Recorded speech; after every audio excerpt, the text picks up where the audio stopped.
लातूर महानगरपालिकेची निवडणूक काँग्रेसनं मोठ्या फरकानं जिंकल्यानंतर जिल्हा परिषद आणि पंचायत समितीच्या निवडणुकीसाठी जे आहे तो मोठा कल जो आहे कार्यकर्त्यांचा तो काँग्रेस पक्षाकडे वाढल्याचं चित्र आपल्याला पाहायला मिळतं आहे। लातूरच्या काँग्रेस भवनमधलं हे चित्र आपण पाहत आहोत, जिथे काँग्रेसचे उमेदवार जे आहेत किंवा जिल्हा परिषद आणि पंचायत समितीसाठी इच्छुक असलेले जे काँग्रेसकडनं उमेदवार आहेत ते मुलाखती देत आहेत। त्यांच्या मुलाखती जे आहेत ते काँग्रेसचे नेते मंडळी घेत आहेत आणि ओढा जो आहे तो काँग्रेसकडे वाढल्याचं चित्र जे आहे ते लातूर महानगरपालिकेच्या निवडणुकीनंतर समोर आलेलं आहे।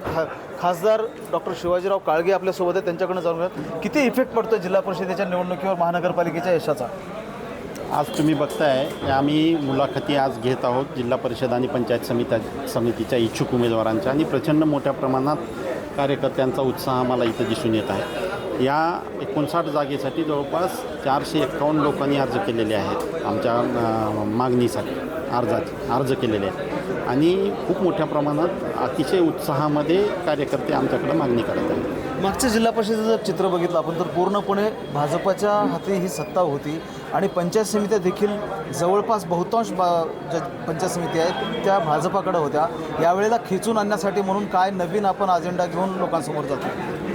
मागच्या वेळी आदरणीय मोदी साहेबांच्या नेतृत्वाखाली भारतीय जनता पक्षानं मोठ्या प्रमाणावर कॅम्पेनिंग करून मोठ्या प्रमाणावर सगळीकडं जागा जिंकल्या होत्या, आणि आताही ते मोठ्या प्रमाणात प्रयत्न करणारच आहेत। पण सातत्यानं जो भ्रमनिरास सर्वसामान्य माणसाचा ह्या सरकारकडनं झाला त्याचं उत्तर लातूर जिल्ह्यातील जनता नक्कीच येत्या जिल्हा परिषद पंचायत समितीच्या निवडणुकीमध्ये देईल असं आम्हाला वाटतं। एकूणच जर लक्षात घेतलं तर काँग्रेसकडं कार्यकर्त्यांचा ओढा जो आहे जिल्हा परिषद आणि पंचायत समितीच्या निवडणुकांना घेऊन जास्त असल्याचं पाहायला मिळतं। गेल्या वेळेसपेक्षा यावेळेला काँग्रेसकडे उमेदवारी मागणाऱ्यांची संख्या वाढताना पाहायला मिळते आहे। महेंद्र जोंधळे, TV9 मराठी, लातूर।